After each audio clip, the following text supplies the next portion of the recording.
Hello students, তোমাদের প্রত্যেককে স্বাগত জানাই এসবি ইনস্টিটিউট ইউটিউব চ্যানেলে। আজকে কিন্তু আবার চলে এসেছি আমাদের টার্গেট WBSSC গ্রুপ সি এবং গ্রুপ ডি এর ম্যাথের প্র্যাকটিস ক্লাস নিয়ে।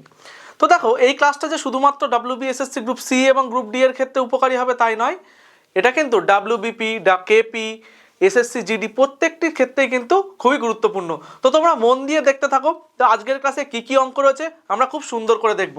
দেখো, প্রথম অঙ্ক। দেখো, আগের ক্লাসটা যারা দেখেছো তারা প্রত্যেকেই জানো এই অঙ্কটা হোমওয়ার্কে দেওয়া ছিল। তো অনেকে কমেন্ট করে জানিয়েছো এবং অনেকে জানাওনি। তো যারা পারোনি তারা দেখে নাও অঙ্কটা কি বলেছে। বলছে একটি বইয়ের 3/8 অংশ পড়ার পর আরও 10 পৃষ্ঠা পড়লে বইটির অর্ধেক পড়া শেষ হয়। বইটিতে মোট কতগুলি পৃষ্ঠা আছে? আচ্ছা, মোট কতগুলি পৃষ্ঠা আছে আমি কিন্তু জানি না, আমাকে সেটা বের করতে বলেছে। তো মোট পৃষ্ঠা আমি যদি ধরে নিই XT আছে, তাহলে দেখো আমার প্রথমে কিন্তু বলে দিয়েছে যে বইয়ের 3/8 অংশ পড়ার পর, তাহলে XT পৃষ্ঠার 3/8 অংশ আমার পড়া হয়েছে। তারপরে কি বলেছে, আরও 10 পৃষ্ঠা পড়লে, তাহলে আরও 10 পৃষ্ঠা পড়লাম। পড়ার পরে কি বলেছে, বইটির অর্ধেক পড়া শেষ হয়। আচ্ছা, অর্ধেক পড়া শেষ হয় মানে x/2 এইটুকু পড়া শেষ হয়। তাহলে এইটাও যা আমার x/2ও তাই, একই জিনিস। তাহলে এদের দুজনকে সমান সমান কিন্তু আমি লিখতে পারি। তো দেখো, x যুক্ত পদগুলোকে একদিকে নিয়ে আসবো আর সাধারণ সংখ্যা যেগুলো রয়েছে সেগুলোকে আর একদিকে নিয়ে যাব। তাহলে দেখো 3x/8 মাইনাস x/2 সমান সমান -10। তাহলে বিয়োগ করলে কত? 8 আর 2 লসাগু কিন্তু 8। তাহলে 3x মাইনাস 4x সমান সমান -10। এইবার দেখো, তাহলে -x/8 সমান সমান কিন্তু -10 হবে। আচ্ছা, এখানে মাইনাস কেন হলো? দেখো, 3x থেকে 4x বাদ দিয়েছিলাম, তাহলে 4x এর আগে মানে বড় সংখ্যার আগে কিন্তু মাইনাস ছিল, তাই মাইনাস হয়েছে। তো মাইনাস মাইনাস যদি কেটে যায় আর 8 আর 10কে যদি কোনাকুনি গুণ করি, তাহলে কিন্তু x আমাদের হয়ে যাবে 8×10 = 80। তাহলে অপশান সি কিন্তু আমাদের উত্তর হয়ে গেল, কারণ আমরা এখানে x কিন্তু কত মোট পৃষ্ঠা আছে সেটাই আমরা ধরে নিয়েছিলাম, তাই না? তো আমাদের কিন্তু খুব সহজ অঙ্কটা ছিল। যারা করতে পারোনি খুব সুন্দর করে দেখে নাও, ঠিক আছে? যারা একবারে বুঝতে পারছো না, ভিডিওটাকে বারবার রিমাইন্ড করে দেখে নাও। আর যদি তাও বুঝতে না পারো কমেন্টে জানাও, অবশ্যই আবার পরের দিন বুঝিয়ে দেবো। তো নেক্সট অঙ্ক দেখে নিই। বলছে একই দিক থেকে ভিন্ন গতিতে আসা একই দৈর্ঘ্যের দুটি ট্রেন একটি পোস্টকে যথাক্রমে 5 সেকেন্ড এবং 6 সেকেন্ডে অতিক্রম করে। বলছে তারা একে অপরকে অতিক্রম করতে কত সময় নেবে? আচ্ছা, ট্রেন দুটোর দৈর্ঘ্য কিন্তু আমি জানি না।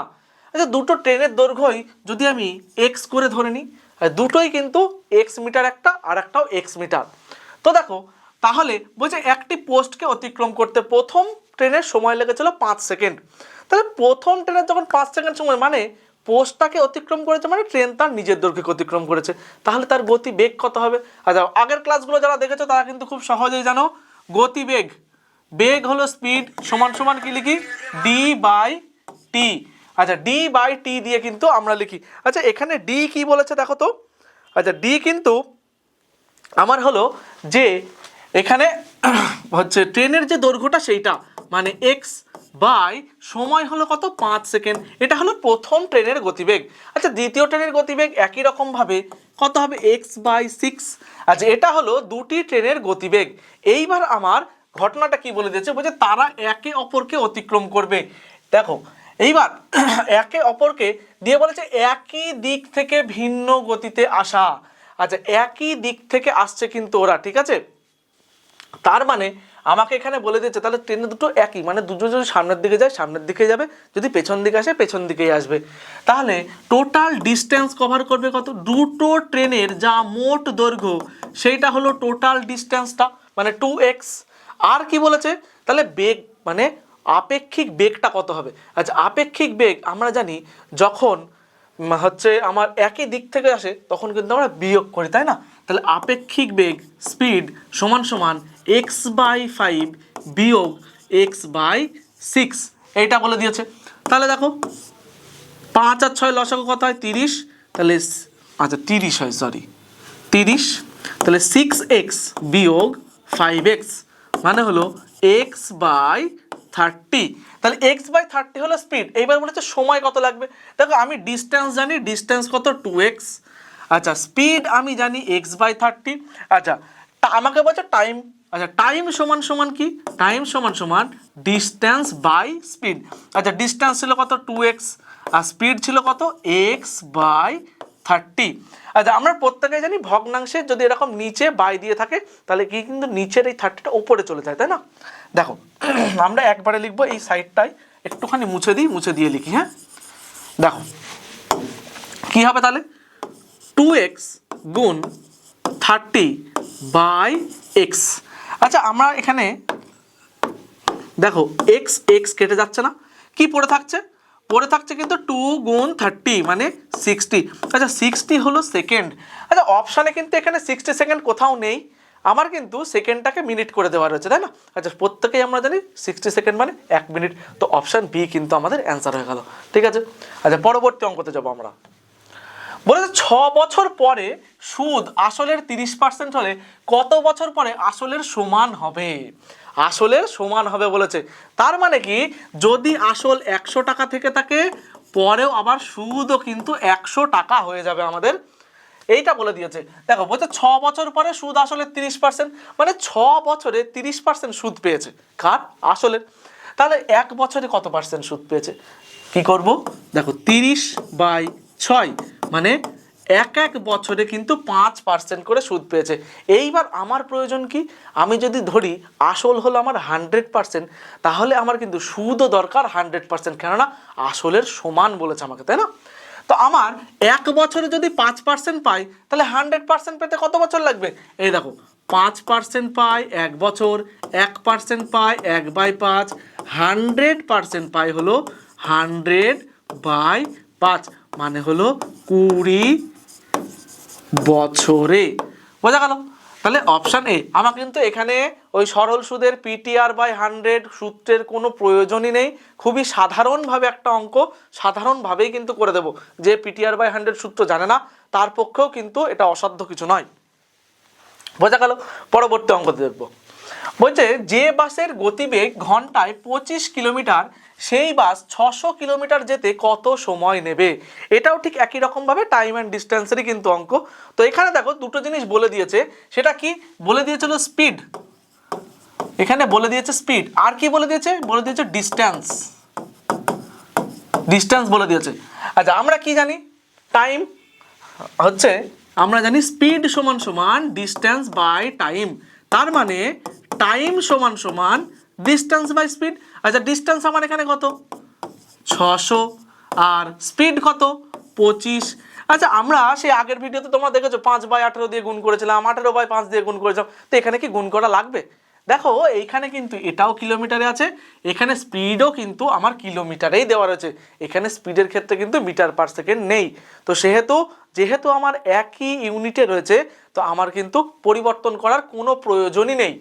তাহলে দেখো কি হবে 4×6 আচ্ছা 25 দিয়ে কাটলে হবে হলো 24। আচ্ছা 24 ঘন্টা কিন্তু সময় নেবে। আচ্ছা আমি কি করে একবারে বলে দিলাম, আমার কিন্তু প্র্যাকটিস, তো তোমরাও প্র্যাকটিস করো, তোমাদেরও কিন্তু একবারেই হবে। ঠিক আছে, তো এই ধরনের একটা অঙ্ক কিন্তু তোমাদের পরীক্ষায় আসবে, তো তোমরা খুব ভালোভাবে একদম সুন্দর দেখবা, উত্তর করবা, চলে আসবা, কোনো ভুলের জায়গায় থাকবে না কিন্তু। ঠিক আছে, পরবর্তীতে যাবো। বলেছে বার্ষিক 5% সরল সুদে 500 টাকার 6 বছর পর সুদ আসল কত হবে? আচ্ছা এখানে ঘটনা বলেছিল সরল সুদ, কিন্তু সরল সুদের ক্ষেত্রে আমরা কি জানি? আমরা জানি কিন্তু সুদ শুধু বের হয়, মানে আয় বের হয়। সূত্রটা কি ছিল? আয় সমান সমান PTR/100। ঠিক আছে, এটা কিন্তু আয় হলো সুদ আমার, তো পি কি? পি হলো আসল, টি হলো সময়, আর হলো সুদের হার। দেখো আমার এখানে বলে দিয়েছে 5% হলো সুদের হার, পি হলো 500 টাকা মানে আসল, আর টি হলো 6 বছর। তাহলে পরপর মানটা বসাই নাকি? তাহলে দেখো পি বসাবো 500, আচ্ছা টি হলো 6 বছর, আর হলো 5%/100। তাহলে নিচের দুটো শূন্য উপরের দুটো শূন্য কেটে গেল। দেখো 5×6 30, আর 30 আর 5 গুণ করলে কত হয়? 150। আচ্ছা তাহলে কি এই অপশানে 150 টাকা উত্তর হবে? আমাকে কি বলেছে ভালো করে দেখতে হবে, আমাকে বলেছে কিন্তু সুদ আসল কত, মানে সুদ আর আসল মিলিয়ে একসাথে কত হবে। তো আমি এখানে কিন্তু দেখতে পাচ্ছি আমার 150 টাকা কিন্তু শুধুমাত্র সুদ বেরিয়েছে, তাহলে সুদ আসল কত হবে? দেখো আসলের সাথে যোগ করে দেব, তাহলে 500 যোগ 150, এটা কিন্তু আমাদের তাহলে টোটাল 650 টাকা হয়ে যাবে সুদ আসল। ঠিক আছে, অপশান ডি কিন্তু আমাদের অ্যান্সার। বোঝা গেল? তো এইরকম অঙ্কের ক্ষেত্রে কিন্তু তোমাদের কনফিউজিং থাকবে, তো তোমরা ভালো করে না পড়ে কিন্তু অ্যান্সার করবে না, কোনোভাবেই করবে না। কারণ এখানে 150 আছে, 650ও আছে, তোমার যেই 150 বেরোবে তখন কিন্তু তুমি সাথে সাথে অ্যান্সার করে দিয়ে চলে আসবা। এই কাজটা করলে কিন্তু ভুল হয়ে যাবে, ঠিক আছে? পরবর্তী দেখবো।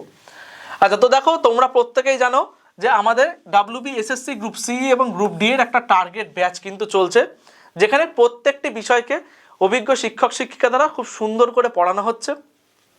তো সেটা কিন্তু অনেকটাই বেশ এগিয়ে গেছে। তো এটাই আমাদের লাস্ট উইক যা অ্যাডমিশন নেওয়া হবে। আচ্ছা, অ্যাডমিশন ফিজ হলো অনলি 999।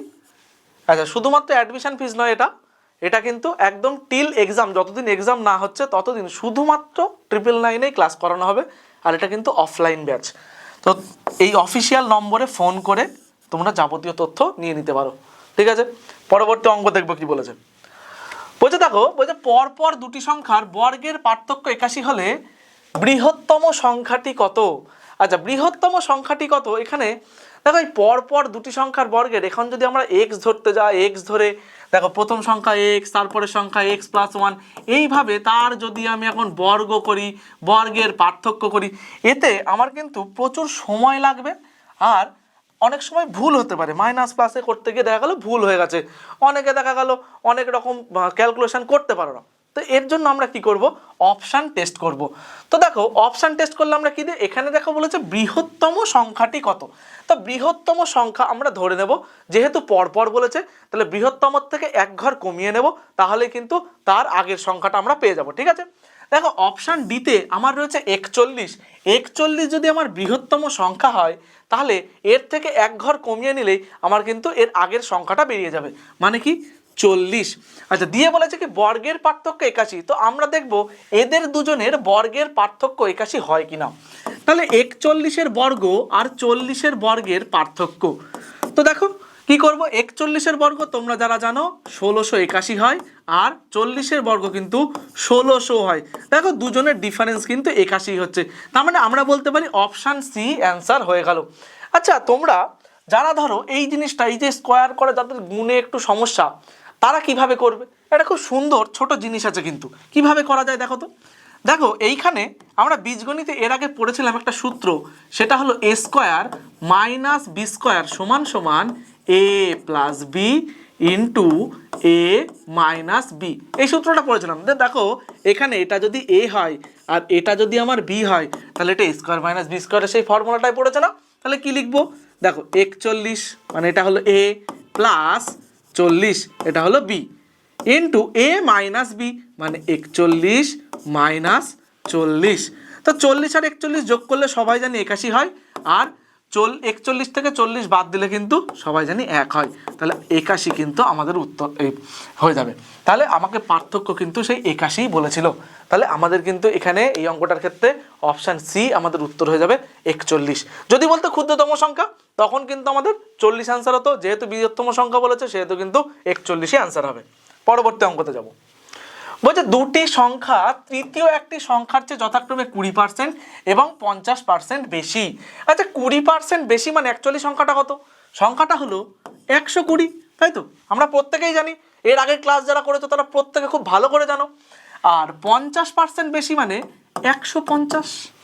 তো বলেছে প্রথম সংখ্যাটি দ্বিতীয় সংখ্যার শতকরা কত? আচ্ছা, এইখানে দেখো একটা জিনিস আছে, আমরা এই ধরনের অঙ্কগুলোর ক্ষেত্রে পাতাবো কি করে? খুব সহজে পাতাবো এবং সহজে করব। বলছে প্রথম সংখ্যা একটা ভগ্নাংশের দাগ দেবো, দাগ দিয়ে যেটা প্রথমে বলেছে, যদি প্রথম সংখ্যা প্রথমে বলে তাহলে প্রথম সংখ্যাকে ওপরে লিখবো, যদি দ্বিতীয় সংখ্যাকে প্রথমে বলে তাহলে কিন্তু দ্বিতীয় সংখ্যাকে ওপরে লিখবো। বোঝা গেল?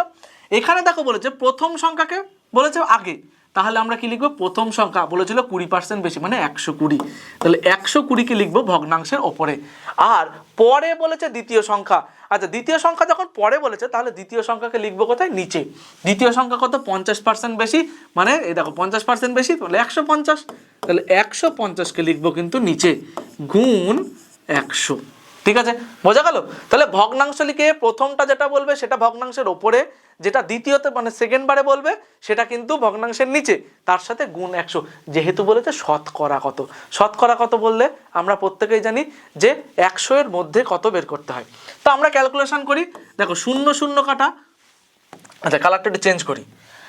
তারপরে দেখো 3 5 15, 3 4 12, আচ্ছা 5 দিয়ে যদি 100কে কাটলি 5 20 100 হয়ে যাবে। ঠিক আছে, এইবার দেখো আমার কত হচ্ছে অ্যান্সার কিন্তু 4 20 80। আচ্ছা এখানে যাই হোক অপশান, এখানে আমাদের কিন্তু দেখতে পাচ্ছি যে অপশানে 80 দেওয়া নেই। ঠিক আছে, তো আমাদের এখানে যাই হোক কোনো একটা অপশান ভুল হচ্ছে, অপশান কিন্তু এটা যাই হোক 40 হয়তো হবে না, হবে 80। ঠিক আছে, তো তোমরা একটু ঠিক করে নেবা প্রত্যেকেই। তো অপশান এখানে একটু ভুল আছে। ঠিক আছে, পরবর্তী অঙ্কতে যাব, দেখি কি বলেছে।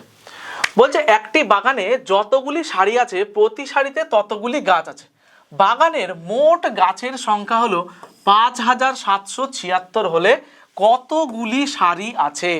তো ব্যাপারটা কি হয়েছে, তোমরা সেই ক্লাস 5-6-এ করেছো একটা টাইপের অঙ্ক।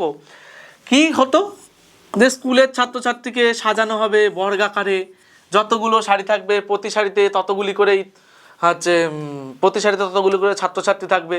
তো ঠিক সেই রকমই কিন্তু অঙ্কটা বলেছে, দিয়ে বলেছে কি তাহলে দেখো বলেছে এখানে যতগুলো সারি থাকবে, ধরো এখানে 4টে সারি আছে, তাহলে প্রত্যেক সারিতে কিন্তু 4টি করেই গাছ থাকবে, তার মানে সাজানো হবে হলো বর্গাকারে। আচ্ছা এখানে সাজানো হবে কি তাহলে বর্গাকারে, তাহলে বর্গাকারের এইটা কিন্তু আমরা অ্যাজাম্পশন করে নেবো এটা হলো বর্গক্ষেত্রের ক্ষেত্রফল। আর বের করব আমরা কি বলেছে কতগুলি সারি আছে, মানে 1 2 3 4, মানে এখানে এরকম কতগুলি সারি আছে, এখানে তো 4টে সারি হবে না, এখানে অন্য কিছু হবে। তো দেখো আমরা ক্ষেত্রফল থেকে বাহুর দৈর্ঘ্য, এটা হলো আমাদের একটা বাহুর দৈর্ঘ্য, তো সেই বাহুর দৈর্ঘ্যকে বের করতে গেলে কি করি আমরা কিন্তু বর্গমূল করি, মানে রুট করি 5776 এর বর্গমূল। তো আমি তোমাকে একবারে আনসার বলে দিতে পারি, কিন্তু ব্যাপারটা হচ্ছে কি যে আমরা আজকে একটা জিনিস শিখবো, সেটা হলো ভাগ প্রক্রিয়ায় বর্গমূল করা কিভাবে করতে হয়, আজকে খুব সুন্দর করে দেখে নেবা। দেখো এরকম ভাগ আকারে লিখবো, দিয়ে যে সংখ্যাটার আমরা বর্গমূল করব সেই সংখ্যাটার ডান দিক থেকে জোড়াতে জোড়াতে নেব। এ দেখো একটা জোড়া, এ দেখো একটা জোড়া। এইবার কি হয়েছে, এই যে জোড়ায় জোড়ায় নিলাম, নিয়ে কি করব আমরা এইবার 57কে আমরা ভাগের মতো করে মেলাবো। তো আমাদের এখানে ভাজকও নেই ভাগফলও নেই, তাহলে কি করব দুটো একই সংখ্যা দিয়ে, মানে যদি 1 দিই তাহলে 1 গুণ 1, যদি 2 দিই তাহলে 2 গুণ 2, যদি 3 দিই তাহলে 3 গুণ 3, যদি 4 দিই তাহলে 4 গুণ 4, 5 দিলে 5 গুণ 5। ঠিক এই রকম করে করে আমরা কিন্তু দেখব 57 থেকে 57 সমান বা 57 থেকে ছোট সংখ্যাকে। তো আমরা প্রত্যেকে জানি 7 7 কিন্তু 49 হয়, আর 8 8 64 হয়। আচ্ছা 8 8 64 কিন্তু 57 থেকে বড় হয়ে যাবে, তাই কি করব 7 7 49। আচ্ছা বিয়োগ করবো, এবার একদম সেম টু সেম ভাগের মতো বিয়োগ করব। বিয়োগ করলে কত হবে দেখো, বিয়োগ করলে হবে কিন্তু 8। আর এইবার ভাগে যেমন একটা একটা করে সংখ্যা নামে, এখানে কিন্তু একটা একটা করে না জোড়ায় জোড়ায় সংখ্যা নামে। দেখো জোড়াই রয়েছে 7 আর 6 নামলো।